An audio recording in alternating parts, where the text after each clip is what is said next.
Olá, muito boa tarde a todos. Você assiste a partir de agora a transmissão ao vivo da palestra AIDS, Prevenção, Contágio e Tratamento, que será conduzida pelo médico infectologista Dr. Evaldo Stanislau, diretamente aqui do plenário da Câmara de Cubatão.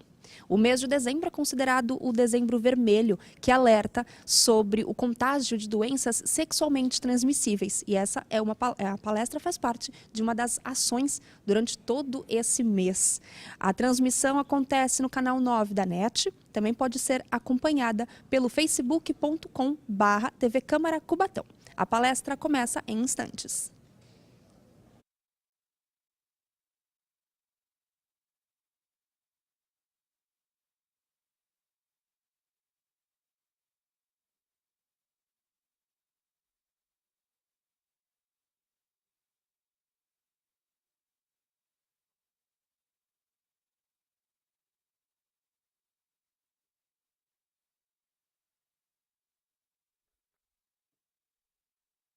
Boa tarde a todas e todos. A Escola do Legislativo e da Democracia da Câmara Municipal de Cubatão e a Comissão Permanente de Saúde têm a honra de promover a palestra AIDS, Prevenção, Diagnóstico e Tratamento, com a presença do médico infectologista e especialista em hepatites virais, Dr. Evaldo Stanislau Afonso de Araújo, que atua no Hospital de Cubatão e é professor universitário. Neste momento, convidaremos as autoridades para comporem a mesa de abertura dos trabalhos. O presidente da Comissão Permanente de Saúde da Câmara Municipal de Cubatão, o vereador Jair Ferreira Lucas.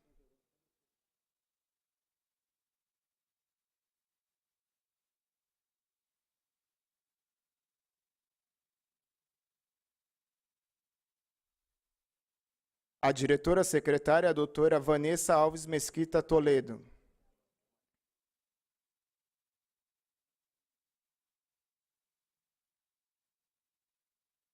A representante da Secretaria Municipal de Saúde, Luciana Martins Rosman, da Diretoria de Vigilância à Saúde.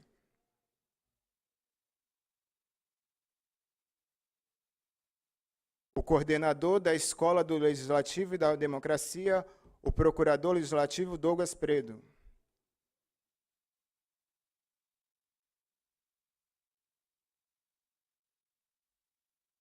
E temos a honra de convidar o nosso palestrante do nosso evento, o Dr. Evaldo Stanislau Afonso de Araújo.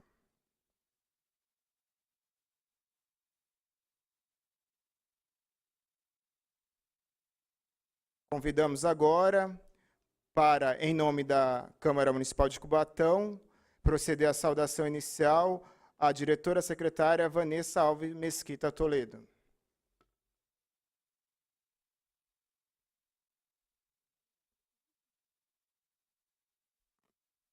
Uma boa tarde a todos. Sejam mais uma vez todos bem-vindos à nossa Casa Legislativa, representante do povo. É com muito orgulho que encerramos esse ciclo de 2018 com mais uma palestra tratando de um assunto tão importante que é a área da nossa saúde. Saúdo também o nosso querido presidente, em nome de Rodrigo Ramos Soares, a todos que aqui estão, principalmente a composição da mesa. Nosso presidente da Comissão de Saúde, vereador Jair, a nossa representante, diretora de Vigilância, a senhora Luciana, nosso procurador legislativo, Dr. Douglas Predo, e, com certeza, o nosso palestrante, Dr. Stanislau. É com muita honra, doutor, que o recebemos aqui hoje para ministrar essa palestra. Sejam todos bem-vindos. Também temos aqui, nesse momento, realizada na sala ao lado, com total descrição possível, o teste rápido de HIV, tá? Todos que possuem acima de 12 anos podem fazer. Vamos todos cuidar da nossa saúde. Muito obrigada. Agradecemos a doutora Vanessa. Bom, o nosso evento faz parte do Dezembro Vermelho, período dedicado à mobilização nacional sobre prevenção ao vírus HIV, AIDS e outras infecções sexualmente transmissíveis. O Dezembro Vermelho dá sequência às ações do Dia Mundial contra a AIDS, celebrado desde 1988 no mundo todo em 1º de dezembro. O medo da morte e as imagens de pessoas definhando parece que ficaram para trás, mas a doença ainda é muito grave. Diferentemente da epidemia de HIV que assolou o Brasil na década de 80, a AIDS tem se alastrado de forma silenciosa, principalmente entre os jovens. Diante desse cenário, a Escola do Legislativo e da Democracia e a Comissão Permanente de Saúde entram na campanha do Dezembro Vermelho.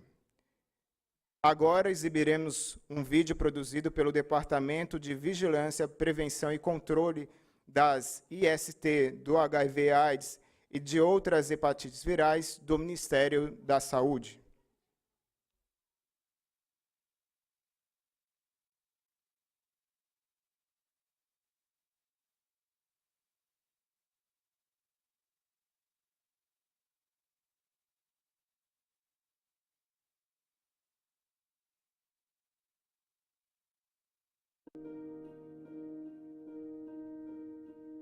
Primeiras conferências internacionais de AIDS. Ativistas não podem entrar e se reúnem do lado de fora. Conferência de AIDS em Washington. Novamente, manifestantes participam do lado de fora. Mas agora já são 200 mil. Quase 2.000 colchas de retalhos são estendidas para homenagear os mortos pela AIDS, formando um enorme mosaico. No ano seguinte, a homenagem volta para Washington como símbolo de luta e resistência. Dessa vez, mais de 8.000 painéis lembram as vítimas da doença. Final dos anos 80. O preconceito e o medo são transmitidos com a mesma rapidez do vírus. E a informação é o único remédio. Ficar em silêncio já não é mais opção. O luto se torna luta. E a luta ganha vida. Cada dia mais e mais. A OMS e a ONU definem o 1º de dezembro como o Dia Mundial de Luta contra a AIDS. O Dia Mundial, o memorial feito de tecido e laço vermelho, se tornam marcos na história dos direitos das pessoas que vivem com HIV. O Brasil e vários países se unem a esse movimento. 30 anos depois do 1º Dia Mundial de Luta contra a AIDS, um resultado HIV positivo não é mais sinônimo de morte. É possível viver bem com o HIV. O tratamento evoluiu, os efeitos colaterais diminuíram e a luta contra a AIDS está cada dia mais forte. Que venham mais descobertas sobre a prevenção do HIV e mais avanços em direção à tão sonhada cura. E que acabe de vez todas as formas de preconceito. Nós somos muito maiores que um vírus. Hoje, aquela homenagem feita de pano também pode ser realizada para celebrar a vida. Agora, pessoas vivem com HIV, com AIDS, com esperança e sem medo.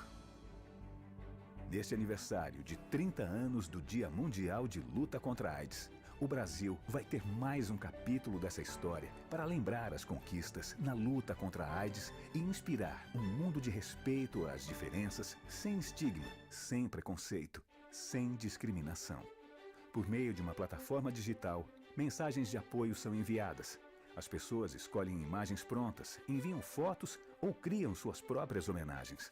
O gesto lembra as pessoas que vivem com HIV e também quem não teve a mesma chance. Lembra a luta contra o preconceito, os direitos conquistados e as conquistas que ainda precisamos alcançar. As mensagens foram colocadas lado a lado na esplanada dos ministérios, na capital do Brasil. Brasília amanhece, coberta de amor, de esperança e vida, ganhando rapidamente apoio nas redes sociais com a hashtag Dia Mundial 30 anos. Essa história continua. Faça a sua parte. Nós somos muito maiores que o vírus. 30 anos do Dia Mundial de Luta contra a AIDS. Uma bandeira de histórias e conquistas.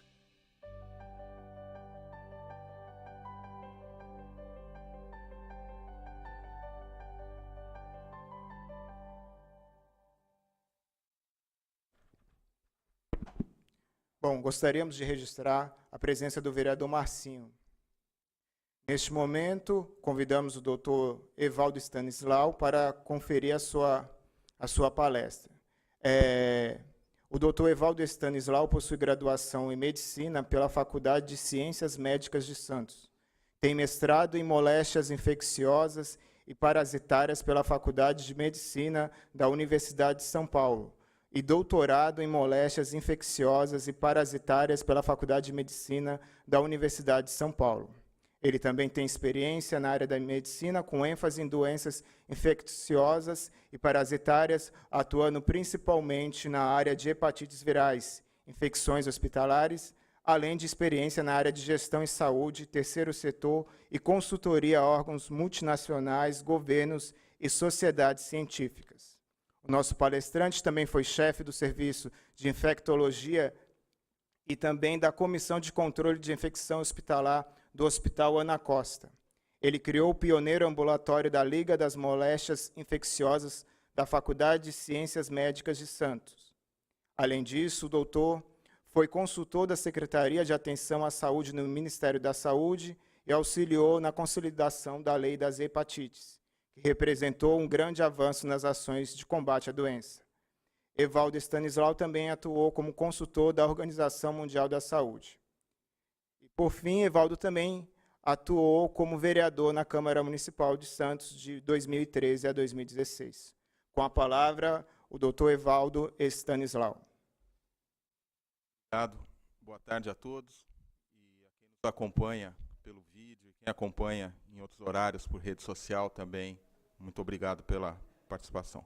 Queria cumprimentar na pessoa do vereador Jair, a Câmara de Santos, vereador Marcinho, diretora Vanessa, agradecer a todos, Luciana, Beto, obrigado pelo convite. Falaram que é uma honra a minha presença aqui, eu diria que a honra é minha.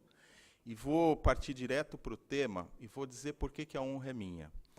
Porque a cidade de Cubatão, ela é uma cidade que tem vanguarda em muitas ações e na área de HIV/AIDS ela esteve na linha de frente e está na linha de frente até hoje. O que não foi dito aqui no meu currículo, que é muito mais um currículo acadêmico de vida, é que em 1991 eu me formei, em 92, 93 eu fiz residência de clínica, e em 94, quando eu era, a maioria de vocês talvez nem nascidos fossem, né? Talvez todos aqui que estão acompanhando não fossem ainda, eu comecei minha residência de infectologia no Hospital das Clínicas de São Paulo, e aqui no antigo hospital tinha uma enfermaria de isolamento, pequenininha, e que tínhamos naquela época como médicos eu, o Marcos Caseiro e o Marcos Barbosa. E a gente passava visita nos pacientes internados. Logo em seguida, comecei a trabalhar no Núcleo de Vigilância e Saúde, e lá fiquei por muitos anos, tive a oportunidade de coordenar o programa de AIDS do município de Cubatão, tive a oportunidade de ser gerente de saúde pública, e uma coisa que me orgulha muito, que eu saí de Cubatão como funcionário da prefeitura no começo dos anos 2000 e retorno agora no projeto do hospital, mas vi que não esmoreceu nada, ao contrário, o programa de DST/AIDS de Cubatão ele continua firme, atuante e com profissionais extremamente dedicados. Eu queria cumprimentar a Luciana em nome de todos, fazendo esse reconhecimento aqui, que está uma área da saúde de Cubatão que nunca, em nenhum momento, foi negligenciada, foi o combate às DST/AIDS. Né?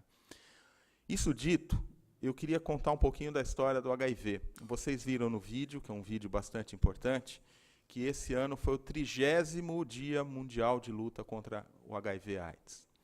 É muito importante que a gente tenha esse dia para fazer uma reflexão e para fazer essas ações, como a que nós fazemos hoje, de contar a história, principalmente para os mais jovens. Os mais velhos, eles viveram o que era o começo da epidemia do HIV/AIDS. A epidemia de HIV/AIDS começou no início dos anos 80, com casos de homens gays americanos que começaram a desenvolver uma síndrome infecciosa e procuravam os médicos com doenças e cânceres que não eram comuns a gente ver naquela época. Logo, isso foi rotulado equivocadamente como uma peste gay. E aí as pessoas achavam, vereador Jair, que só dava em homens gays, em homens que tinham aquele estilo de vida. E a sociedade conservadora achou que tudo certo, quem sabe até fosse um castigo para essas pessoas. Né? Entretanto, logo começaram a aparecer hemofílicos com HIV. E, naquela época, com a síndrome, porque nem se conhecia o HIV ainda. Então, falou, poxa, mas o hemofílico, uma pessoa que não fez nada e que está com a mesma doença. E depois começaram a aparecer mulheres. Ele falou, opa, então o problema não é só dos homens gays. Dá em hemofílico, dá em mulher, ou seja, pode dar em qualquer pessoa.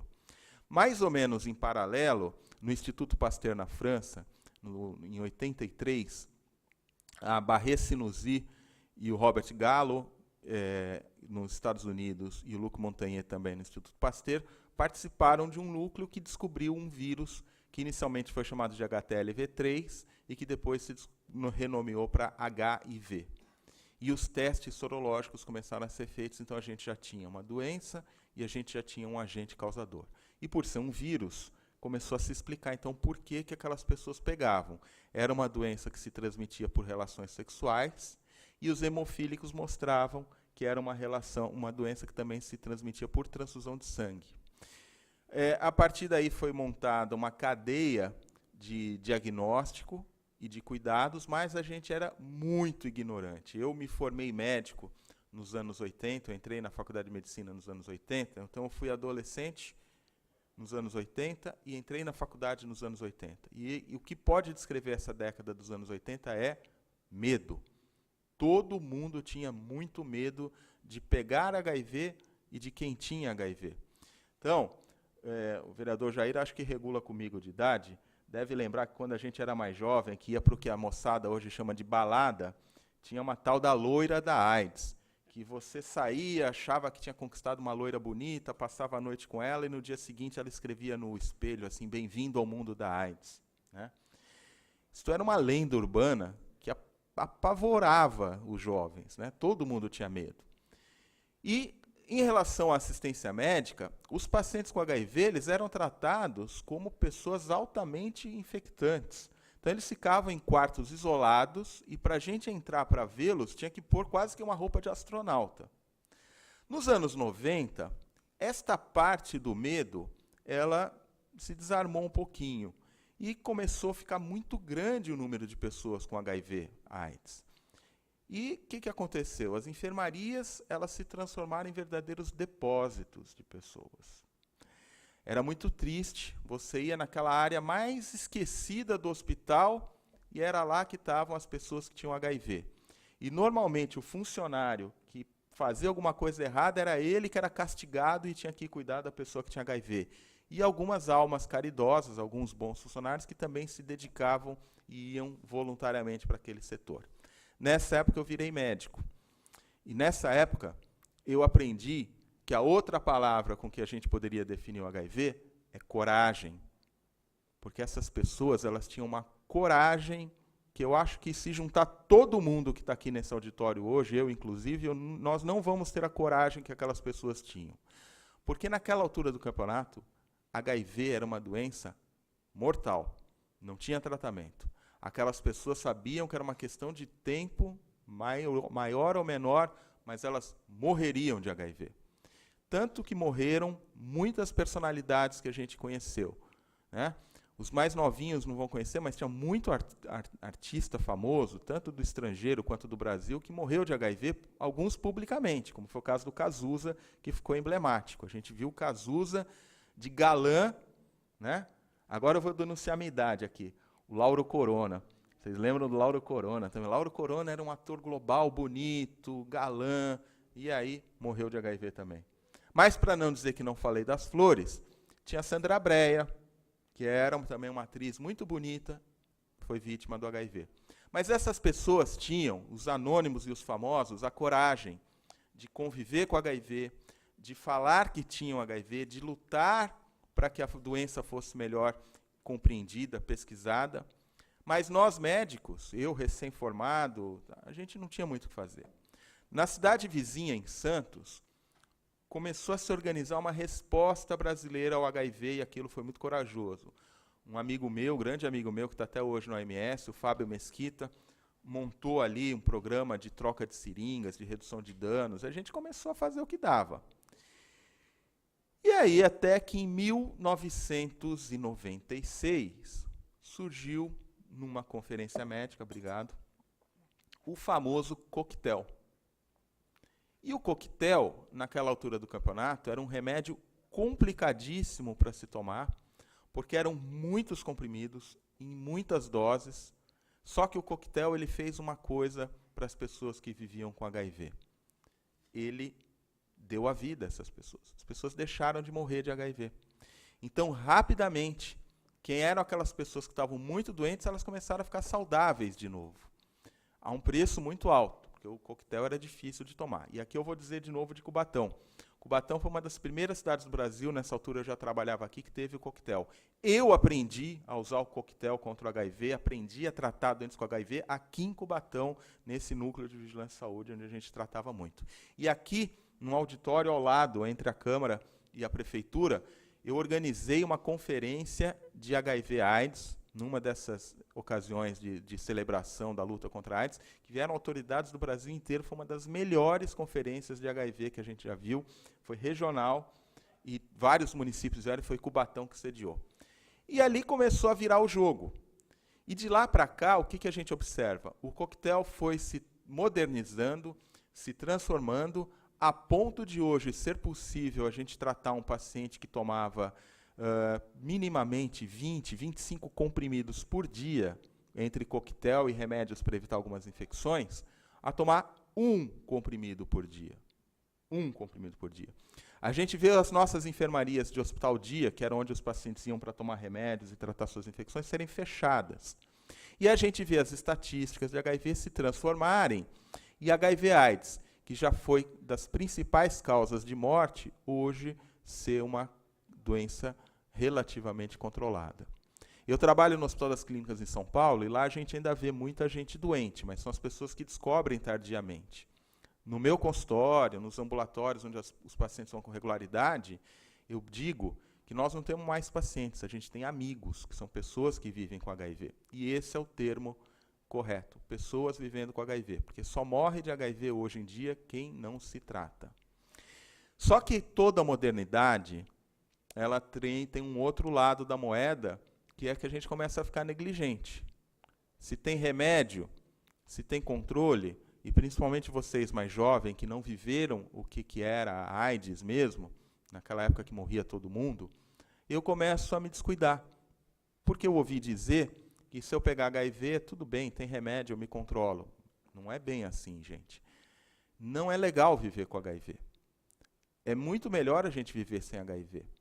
Viver com HIV é possível, mas tem um preço. Tem que tomar remédio, tem que fazer exame periódico e tem alguns riscos.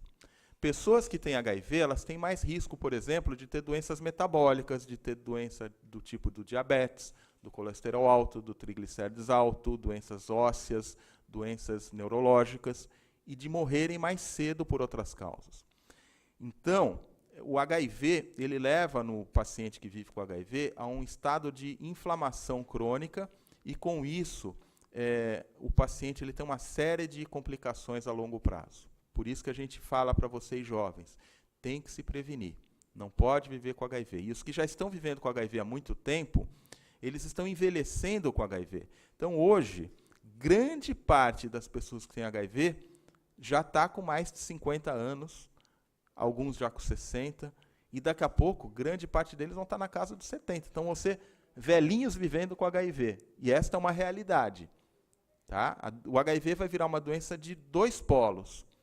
O geriátrico, que são aquelas pessoas que vêm com HIV, que sobreviveram aos anos 80, aos anos 90, que estão aí na geração do coquetel, e as pessoas que se infectaram depois. Quem que está se infectando hoje em dia? Justamente os jovens e ainda algumas pessoas na idade adulta.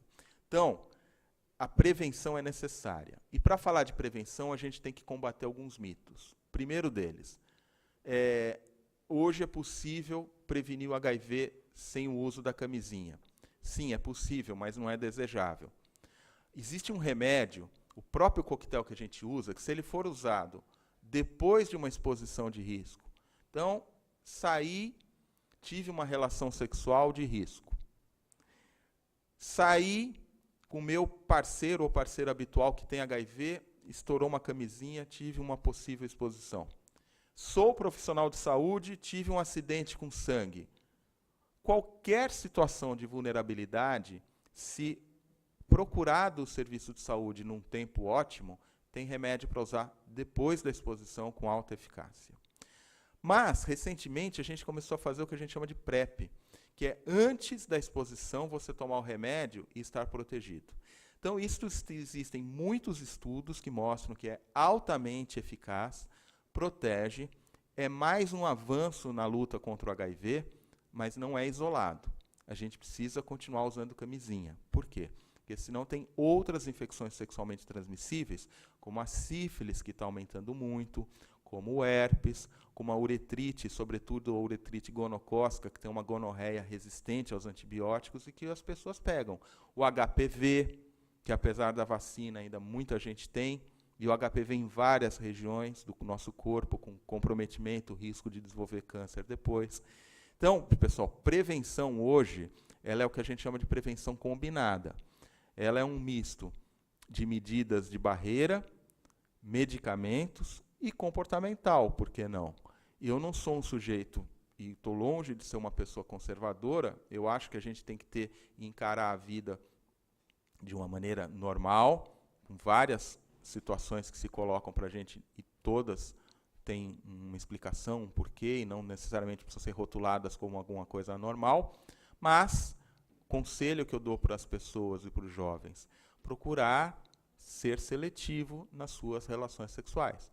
Relação sexual é gostoso, é prazeroso, mas tem que ser feito com responsabilidade. Então não é para ser feito de qualquer jeito, nem com qualquer um. É para ser feito como uma expressão, inicialmente, do amor. E, de preferência, a gente deve amar uma pessoa de cada vez, né? Porque senão vira bagunça e aumenta a nossa chance de contrair uma infecção sexualmente transmissível. Então, a prevenção ela é feita por métodos de barreira, medicamentos e também a gente tem um comportamento responsável. Isto posto, pessoal, queria dizer também que um outro avanço, além de a gente ter uma terapia que permite viver com HIV, de ter uma prevenção altamente efetiva, é a plenitude da mulher e do homem com HIV, que hoje já podem, inclusive, ser pais e mães, porque a gente tem como prevenir a transmissão vertical do HIV. Isso é uma questão de honra para a gente. Aqui na maternidade do Hospital de Cubatão, por exemplo, toda gestante que dá à luz faz o teste do HIV antes, faz o teste de sífilis, e se tiver algum indício, algum risco, a gente faz a prevenção, a gente trata, porque ninguém precisa nascer com HIV. E se a pessoa já tem o HIV sabidamente, a criança pode nascer sem HIV. Eu falando assim parece uma coisa banal, mas vocês não imaginam o que significa para um casal poder ter filho, quando um deles ou os dois tem HIV. E isto hoje a ciência permite. Então, a notícia, pessoal, é boa. O HIV saiu de uma doença desconhecida e letal para um polo hoje onde a gente conhece praticamente tudo sobre o HIV e que permite que as pessoas que têm o HIV, elas vivam plenamente. E para quem vive plenamente, só tem uma coisa que não combina, que é o preconceito. Então, vocês e todos que nos assistem não podem e não devem ser preconceituosos com quem tem HIV. O tratamento ele tem alguns efeitos colaterais que às vezes até modificam um pouco o corpo da pessoa. A gente não precisa ser preconceituoso, a gente não precisa ter medo, a gente não precisa deixar de dar um beijo, um abraço, de conviver. Essas pessoas, inclusive, estão trabalhando e vivendo normalmente. É isso que a gente quer. Tem um último desafio em relação ao HIV, que é o desafio da vacina. Para que a gente tenha uma doença completamente controlada, a gente precisa ter uma vacina que previna essa infecção. Nós estamos muito longe ainda de uma vacina contra o HIV. Nós avançamos no diagnóstico, no monitoramento, na terapia, do ponto de vista social, diminuindo o preconceito, mas a gente ainda tem essa barreira da vacina. Enquanto a vacina não chega, a gente busca outras maneiras de tornar a vida do paciente melhor. Uma delas é que a gente já tem remédios mais modernos que vão permitir um esquema posológico, um jeito de tomar mais fácil, né? Mas a gente ainda fica devendo a vacina e, evidentemente, a gente fica devendo a cura. Não tem cura o HIV. O HIV ele tem controle, mas a pessoa que tem HIV e deixa de tomar o remédio, ela vai ficar doente. porque o seu sistema imunológico será destruído pelo HIV e ela vai desenvolver infecções ou cânceres que vão levar à morte. Então, gente, de uma maneira muito sucinta, procurando colocar aqui muitas décadas de conhecimento sobre o HIV e numa linguagem e de um jeito que fique compreensível para todos, essa é a história do HIV até hoje. Melhor não ter, mas se tiver, o que a gente precisa fazer é acolher a pessoa, dar remédio, que ela vai viver muito bem, desde que acompanhada por um médico. E o município de Cubatão vem fazendo isso já há muito tempo, e muito bem feito, porque, além de ser um município que se preocupa, está inserido num país que tem uma política nacional de enfrentamento contra o HIV, que é bastante exitosa e, por isso, reconhecida pela Organização Mundial da Saúde.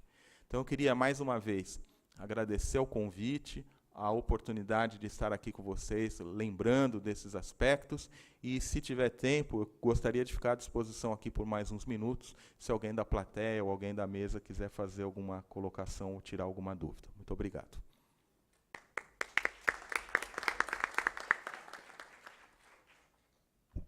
Bom, o público agora pode se encaminhar aqui à tribuna para fazer a sua pergunta ao nosso palestrante. Bom, eu, como jornalista, eu queria já encaminhar uma pergunta ao professor. Os últimos dados mostram um aumento no número de infectados de HIV entre os jovens. O senhor comentou a respeito dessa questão que o medo da morte já não existe mais, como na década de 80. O senhor acha que é eficaz investir em campanhas que só falam de prevenção na época do carnaval, que evidenciam, é lógico, carnaval é um período mais propício, enfim, o pessoal está curtindo a vida, mas não deveria ter campanhas mais permanentes na TV, enfim, nas escolas, nas universidades. Eu acho interessante mostrar que o infectado pode ter uma vida plena, mas, por outro lado, ele, não digo perder o medo, mas essa sensação de que, digamos assim, irresponsabilidade aumenta, digamos, o aumento do contágio. O senhor poderia falar sobre isso? Posso, mas a doutora também tinha uma pergunta. Na verdade, era a mesma pergunta. Ah, que bom, que bom. Então, vamos lá, pessoal. É um pouco do que eu falei na minha explanação. As pessoas não viram, os jovens não viram o que era AIDS. Gente, eu falando assim, eu queria recomendar um filme, eu acho que é Clube de Compra Dallas. Né? Quem é os menininhos aí, quem está nos assistindo, os mais jovens, quem está nos assistindo, anota esse nome, Clube de Compra Dallas. Ele conta a história do começo do tratamento, quando era o AZT que tinha, como é que se obtinha o AZT, e mostra toda a dificuldade. É um dos filmes que é importante. Tem um outro filme que é bem da história da descoberta do HIV, And the Band Plays On, é o nome em inglês. Tem o Filadélfia, que é um filme bacana, e tem um que está nos cinemas ainda, que é o Bohemian Rhapsody, que é a história do Freddie Mercury, cantor do Queen, que morreu de HIV. Esse filme eu chorei igual criança no final dele, porque começou a passar lá, foi um filme que passou na minha vida, tantos pacientes que eu tive que não tiveram a chance de viver. Então, a gente precisa ver essas coisas, os mais velhos para lembrar e os mais jovens para conhecer, para saber que AIDS, HIV, infecção pelo HIV, mata. Se não for tratado, mata. O tratamento é para a vida inteira, não tem cura. É uma vida inteira tomando remédio, fazendo consulta, fazendo exame de controle. E este incremento nos números nos preocupa muito, porque reflete, em primeiro lugar, o desconhecimento. E, em segundo lugar, para quem tem conhecimento, uma certa... Incluiu assim, olha, se eu pegar HIV, tudo bem, faz parte do risco. Não, não é tudo bem, gente. Tem que se prevenir. Entendeu? Não é porque tem tratamento, porque tem controle, que eu posso pegar. Porque eu falei que não é bacana isso para vocês. Estou mostrando por quê. Então, esses números aumentam em parte por conta disso. Como é que a gente pode prevenir? Campanhas pontuais? Eu acho que não. Nós temos aqui hoje 2 vereadores no plenário, nós temos uma política municipal, uma política nacional de prevenção, e que ela não pode se restringir apenas ao Dia Mundial de Luta contra a AIDS ou ao Carnaval. Ela tem que estar inserida na educação. Eu sei que o Brasil está vivendo um momento, eu não quero discutir aqui se é bom ou se é ruim, eu não vou entrar no campo político, mas eu acho que tem uma coisa que é ciência e tem outra coisa que é o resto. A ciência, ela tem que estar inserida no contexto geral. E HIV, infecções sexualmente transmissíveis, são causadas por micro-organismos, por vírus, por bactérias, que precisam ser conhecidos e a infecção tem que ser impedida. Isso a gente vai fazer objetivamente com educação e com métodos de prevenção e, eventualmente, até que envolvam remédios. Isso tem que ser ensinado na escola, desde o início. Num país subdesenvolvido da Europa, a Alemanha, obviamente que eu estou brincando, porque a Alemanha é um dos países mais desenvolvidos no mundo, em todos os sentidos, os pais que não levam os filhos na escola, e lá tem educação sexual desde o ensino primário, eles são punidos, eles são passíveis de punição. Porque hoje a gente acha que a criança ela está imune aos estímulos que existem, mas as redes sociais estão aí. Outro dia, no meu consultório, eu tive o desprazer, e fiquei chocado, vereador Jair, de ver um jovenzinho de 14 anos com diagnóstico de HIV e sífilis, que ele contraiu tendo uma relação com um adulto, que manipulou, evidentemente, esse adolescente, acabou tendo uma relação. E sabe como que ele conheceu esse menino, esse adulto? Aqui, ó. Rede social, celular, grupos. Então, gente, isso está aqui, isso é uma realidade. Então, a gente tem que ensinar, desde a criança, os fatos da vida, como se proteger, como se relacionar. Isso a gente faz em casa, isso a gente faz na escola, isso a gente faz nos espaços públicos como esse. Mais uma vez, eu parabenizo a Câmara de Cubatão pela iniciativa, e é assim que a gente vai enfrentar essa realidade. Então, educação continuada, desde sempre programática, e não apenas campanhas pontuais, né? E os números que aumentam refletem as nossas falhas em ter conseguido incutir esses conhecimentos nas pessoas.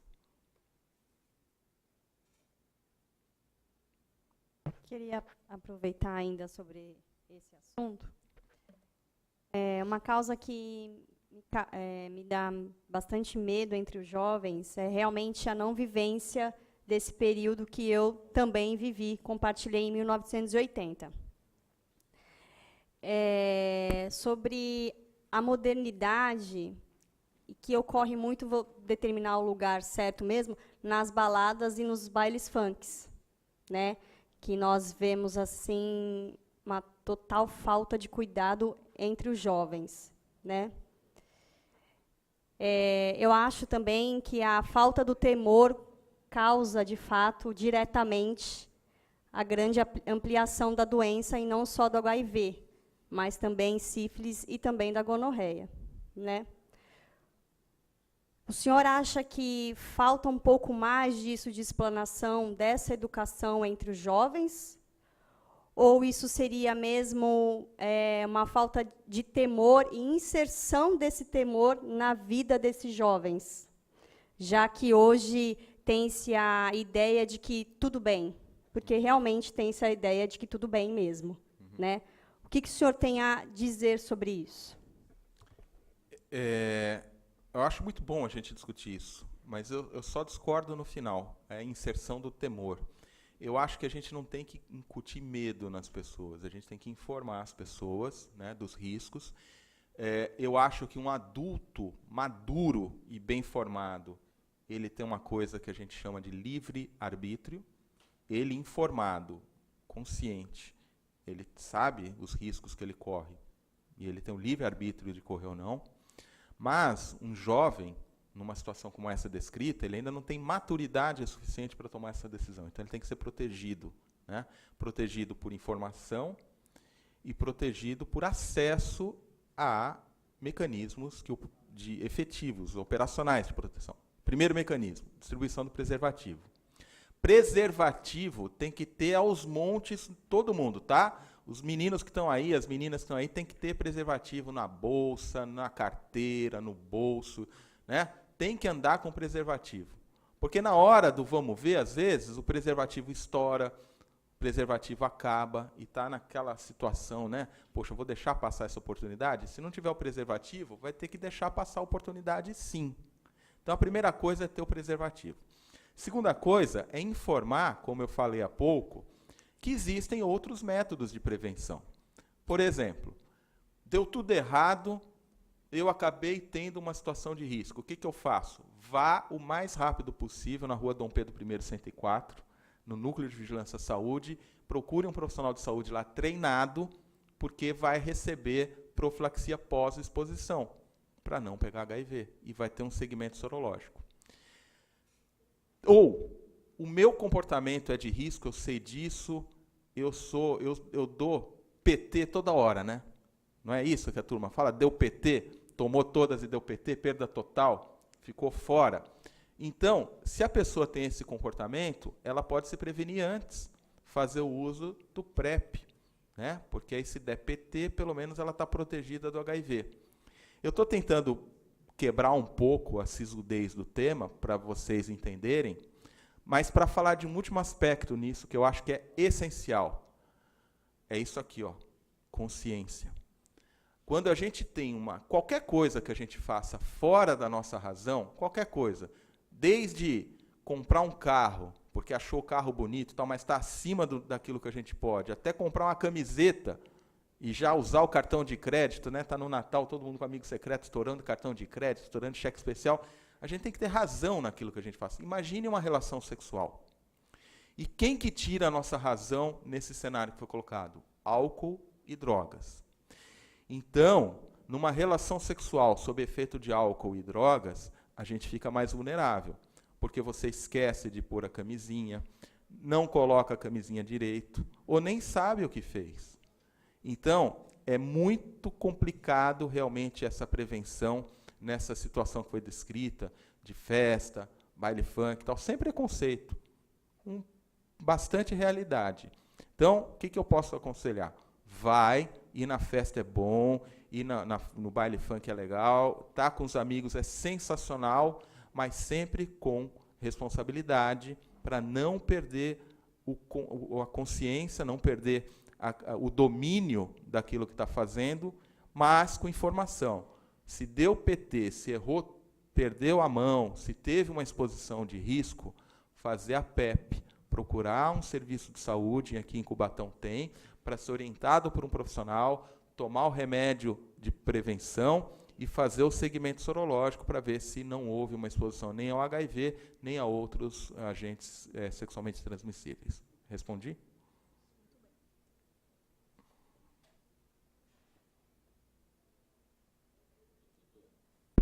Doutor, eu tenho uma questão. Estou apanhando do microfone. Está saindo. Então, parece que talvez seja o caso de mudar essa estratégia, ou uma campanha mais agressiva. Pelo que eu entendi da colocação do Michel até, então você faz uma campanha, você vai até o usuário, o eventual potencial pessoa que possa vir a desenvolver ou se expor, somente nesses eventos. E essa campanha deveria ser ao longo do ano, né? Porque as festas, os bailes, a balada acontece o ano inteiro, não só no carnaval. Talvez fosse o caso de se adotar uma postura um pouco mais agressiva, né, nessa campanha. Me parece, não sei se é isso.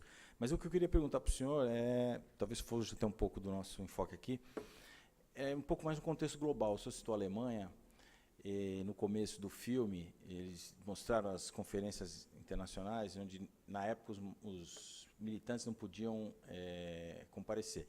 Nessa década de 80, a ONU começa a acolher a participação de organismos não estatais, e as ONGs começam a participar, e hoje você tem vários organismos nos quais o indivíduo mesmo participa. Como é esse quadro no enfoque global? Os países, como isso é enfrentado? Existe hoje um desnível, lugares onde ainda há grande dificuldade, ainda há muita contaminação? Por favor, dá um panorama desse para a gente. Obrigado pela pergunta, acho excelente. Globalmente, nós temos realidades diversas, né? Culturais, então hábitos culturais, religiosos. Então, o mundo, foi citado aqui, eu sou consultor da Organização Mundial da Saúde na área de hepatites e tenho a oportunidade algumas vezes de ir a Genebra, na sede da OMS, para reuniões. Olha, é uma das coisas mais interessantes que mais marcou a minha vida, porque aquelas coisas que a gente imagina que são, como são, você vê na prática. Então, você convive com colegas e ativistas do mundo inteiro, sobretudo dos países asiáticos, que são mais distantes da gente, alguns países africanos, que a gente também não tem essa convivência. E eu convivo muito de perto com consultores do OMS que vão para o mundo inteiro e contam das suas realidades. Então, isso é diretamente impactado pela condição cultural de cada país, pela condição religiosa de cada país, e isso impacta. Porém, existe um denominador comum, no caso do HIV, que é o tratamento.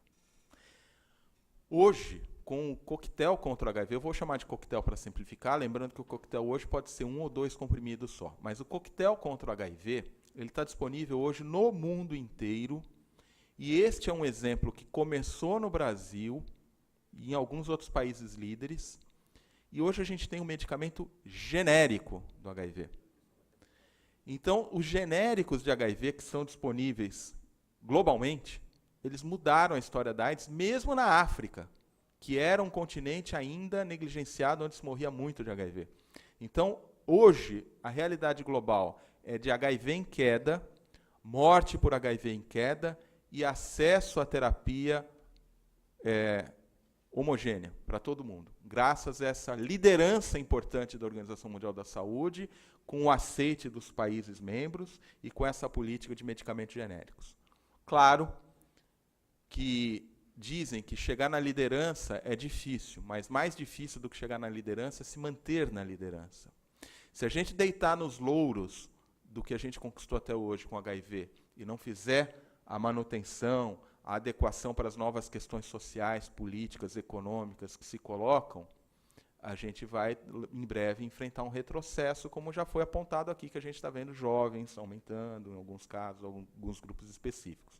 Então, a gente tem que estar preparado e vigilante, a Organização Mundial da Saúde faz isso muito bem, mas o cenário global hoje do HIV é um cenário, graças ao denominador comum da terapia universal e aos genéricos, de controle do vírus.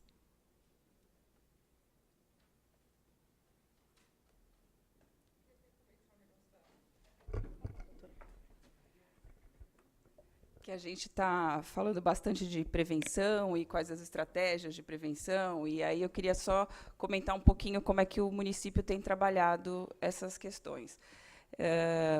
O que a gente observa é que a linguagem aos jovens ela mudou, né? Então, assim, as formas de abordagem elas mudaram. Então, aquela questão que a gente tinha muito dos panfletos, dos folhetos e não sei o quê, não funciona com essa geração nova, né? A gente ainda está tateando, enxergando um jeito novo de se comunicar com esse pessoal que não vê televisão, por exemplo, né? Então, é tudo muito novo nessas questões. Mas uma coisa que a gente tenta se aproximar é muito das escolas. A gente tem o programa Saúde nas Escolas aqui, no município, então é uma ação do MEC junto com o Ministério da Saúde, e aí as ações, os assuntos, as abordagens do STs, das ISTs, estão sempre envolvidas nessas ações com as escolas. Uma outra coisa que é importante também, quando a gente fala de prevenção, eu acho que é essa questão do diagnóstico precoce, né?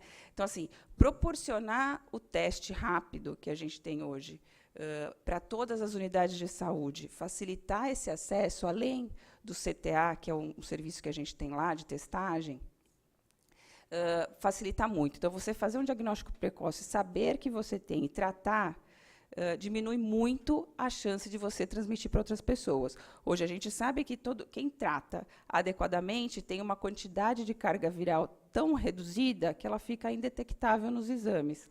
E aí a chance dessa pessoa transmitir para outra é muito pequena, ou inexistente. Então, a gente também precisa pensar nessas questões de ter conhecimento do seu status HIV, né? Então, aquela questão que a gente fala do medo, a gente não precisa ter medo, a gente precisa saber qual que é a nossa real situação. E conhecer também todas essas formas de prevenção. Isso que o Evaldo colocou, a questão da PrEP e da PEP, ainda são questões difíceis de você lidar. Muitas pessoas não entendem como é que essa pode ser uma forma de prevenção, mas ela é altamente eficaz, eficiente, e a gente precisa também divulgar mais esse tipo de informação e deixar as pessoas seguras quanto a essas possibilidades e as ações de prevenção combinadas aí que a gente chama. Tá? E aí, só para aproveitar, eu acho que eu fico, mais uma vez, parabenizar vocês pela iniciativa. Falar desses assuntos, e assuntos de saúde é uma coisa que eu acho que as pessoas se interessam, a gente precisa tocar mais nesses assuntos, e com a presença do Evaldo, que ter uma parceria dessa para a gente é fenomenal, você sabe disso, está sempre nos apoiando lá nas ações de controle das doenças em geral. Muito obrigada pelas suas palavras aí também. Luciana, eu queria, agora vai chegar a hora sim de falar com o coração. Dizer que não é parceria, eu acho que é quase uma coisa de família, né? Eu acho que o que a gente tem feito aqui ao longo de muitos anos em Cubatão, com um intervalo ou outro, umas pessoas que se trocam outro, mas que é um conjunto, um coletivo de ações, na área da saúde é notável. E eu acho que a gente está voltando e tendo uma oportunidade nesse momento de ter um avanço que tem que ser enfatizado. Na área de infecções sexualmente transmissíveis, HIV, AIDS, isso nunca caiu e vai avançar. Na vigilância, que a gente vê o trabalho que você faz, que todos fazem, e na área da assistência como um todo, e agora com a abertura de faculdade, com o hospital funcionando, com todos os projetos que estão em curso, queria dizer que isso é uma ação que só ocorre porque quem está trabalhando na saúde de Cubatão há muitos anos tem isso como missão, como uma coisa que faz com amor, e eu queria cumprimentar todos aqui, inclusive o Legislativo, pelo apoio que tem dado para o prefeito, para todos que estão envolvidos nisso, né?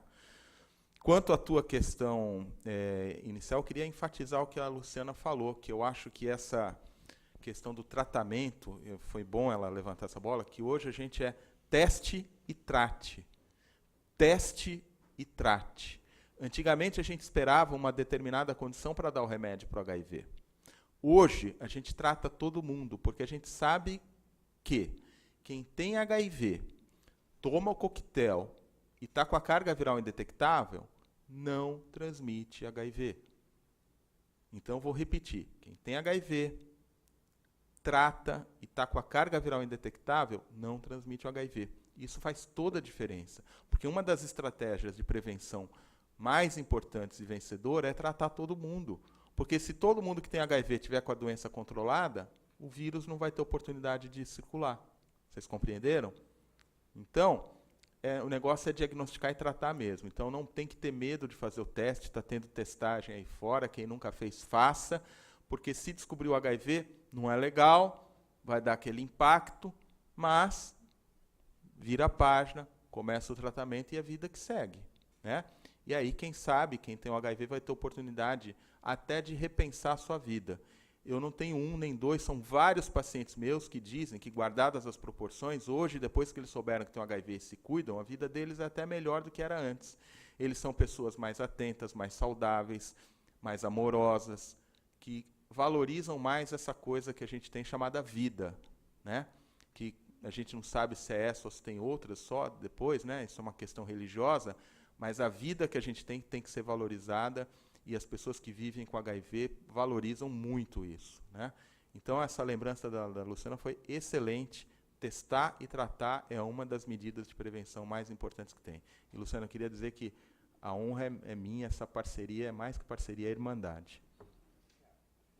Gostaria de fazer uma pergunta para o doutor.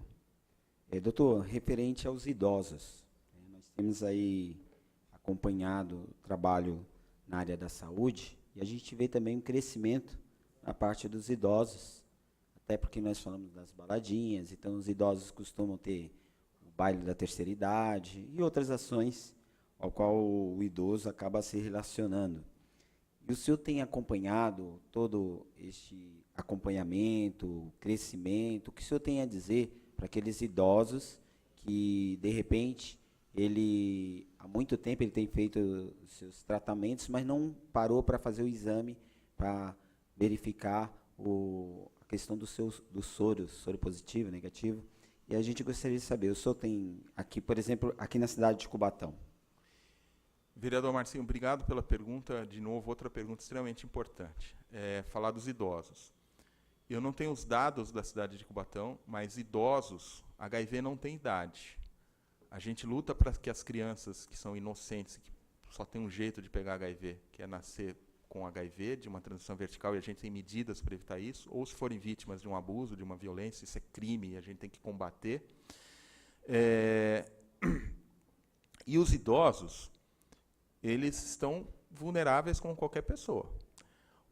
Tem 2 fatores aí que são importantes. O primeiro é essa ressocialização do idoso. O senhor falou dos bailes, isso é uma verdade. E a segunda é a sexualidade do idoso.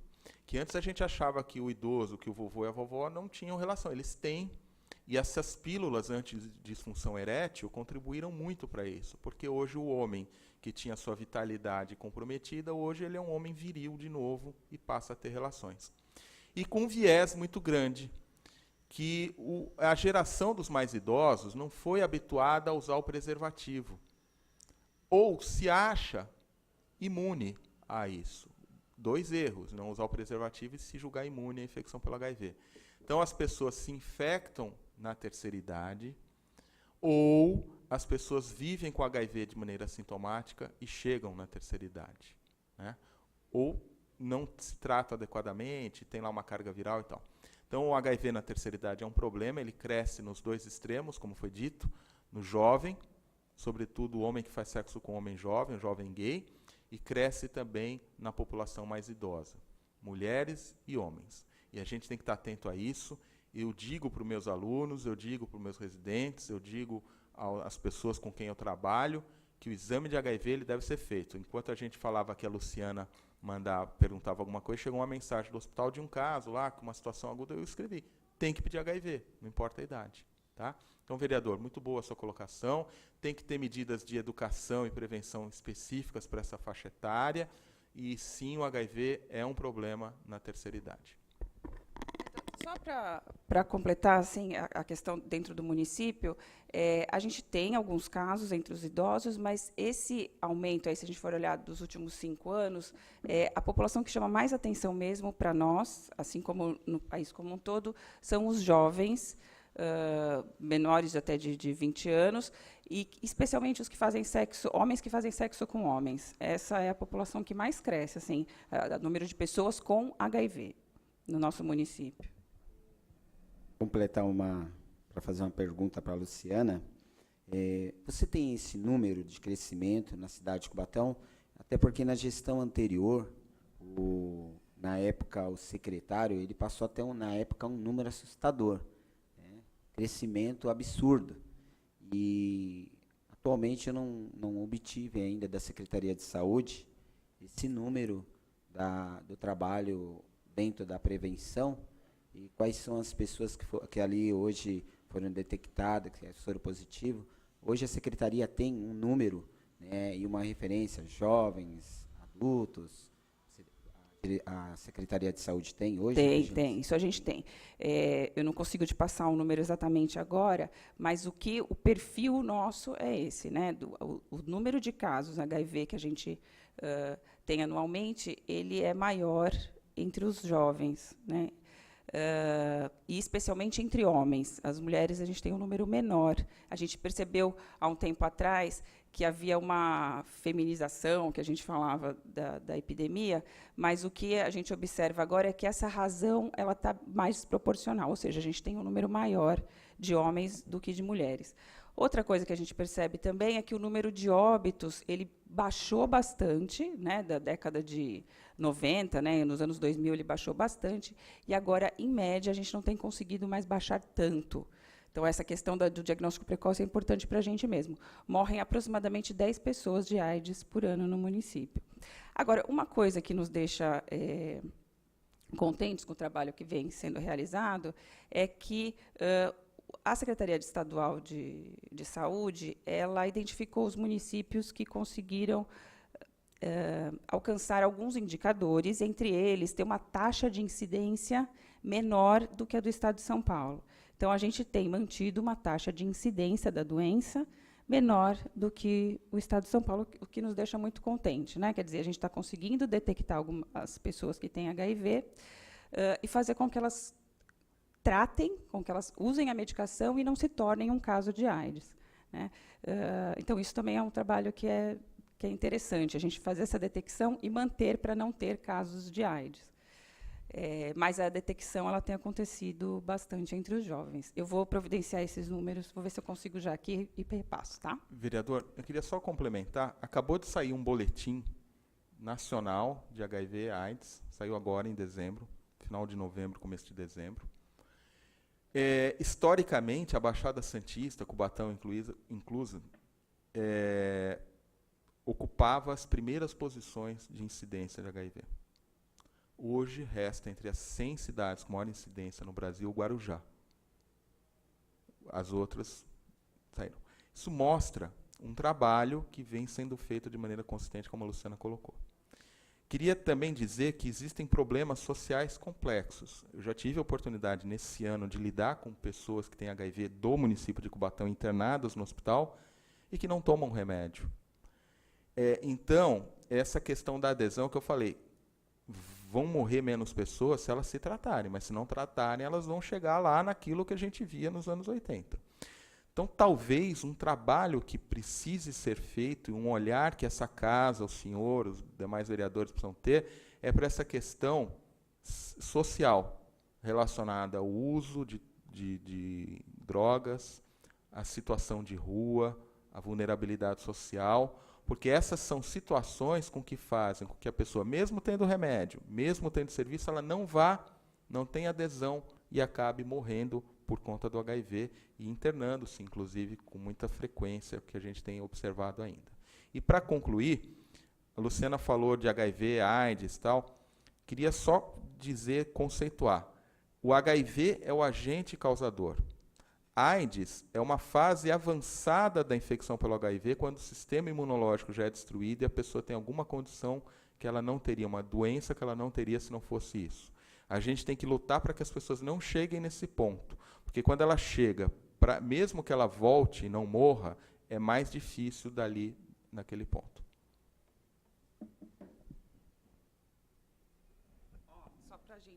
Só para ilustrar aqui, então, assim, as pessoas acima de 60 anos, se a gente for avaliar o período de 2012 até esse ano até o ano de 2018, a gente teve 2 pessoas na verdade, espera aí, deixa eu aumentar aqui que está pequenininho. A gente teve 5 pessoas do sexo masculino, tá, no período de 2012 até 2018, e do sexo feminino, a gente teve 1. Tá? Enquanto as pessoas até 29 anos, a gente teve, nesse mesmo período, 21 pessoas para o sexo masculino, e para o sexo feminino, são 14 pessoas. É isso? Não, peraí. E para o sexo feminino são 14 pessoas, exatamente. Até 39. Então, até 29 anos, para o sexo feminino, são 4 pessoas. Tá? Então, a proporção ela é bem diferente entre os idosos e, ao longo dos anos, desse período que eu te falei, a gente não percebeu o aumento entre os idosos. Esses poucos casos que aconteceram entre os idosos não foram exatamente nesse último período, eles foram distribuídos ao longo desses 6 anos. Tá? Obrigado, Luciana. Em função do tempo, a gente vai estar finalizando. Eu gostaria de convidar, neste momento, o vereador Marcinho para fazer o encerramento.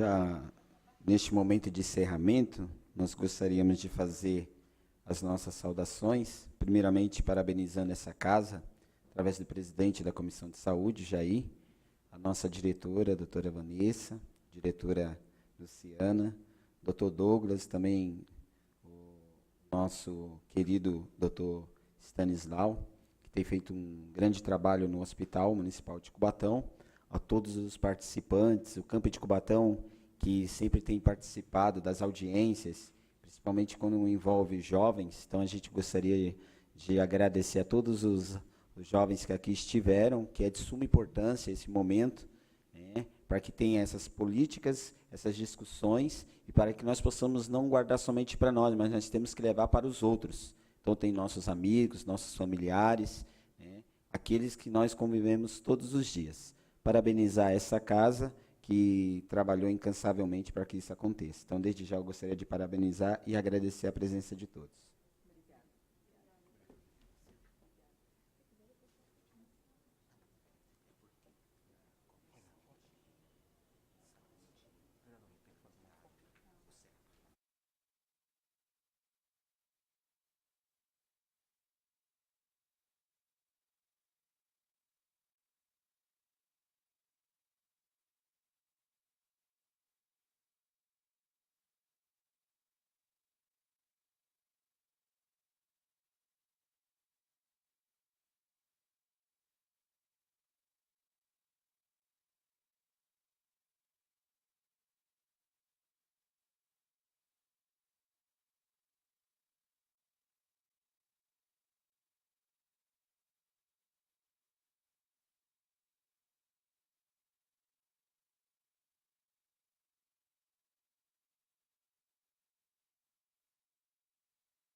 Palestra sobre a AIDS encerrada, com um bate-papo muito bacana com o doutor Stanislau, e eu vou conversar agora com ele ao vivo.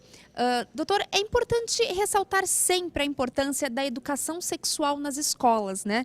Há hoje um movimento que pode estar confundindo educação sexual com iniciação sexual. Não é exatamente isso. Fale, por favor, sobre a importância. Isso foi abordado no bate-papo, mas é sempre muito importante a gente ressaltar, né? Educação sexual na escola ajuda a evitar doenças, a ter um futuro próspero para os jovens. Essa é uma questão muito delicada e muito importante. A gente tem que tratar com um certo distanciamento. O distanciamento que é colocado pela ciência.